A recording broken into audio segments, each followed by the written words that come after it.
Okay, hi everyone, I'm Chef KK Kong. I know there are many sambal kangkong lovers out there, but today I'm going to show you how you can get the same spicy kick with locally grown sweet potato leaves and dry shrimp for the extra bite.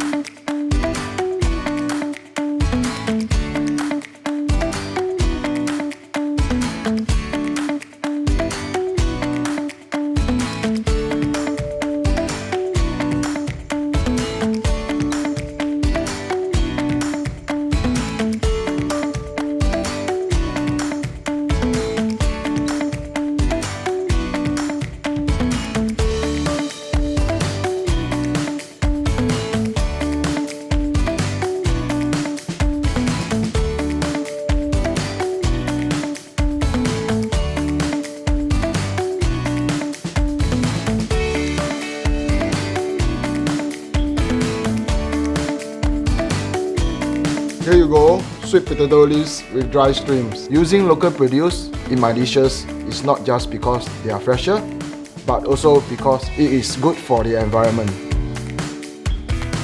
Due to the shortened farm to retail distance, we incur a smaller carbon footprint. Supporting local produce also helps enhance our food security. We need consumers like you to sustain a vibrant agri-food ecosystem in Singapore. So the next time you shop, remember to choose local produce. Look out for this logo in stores and online.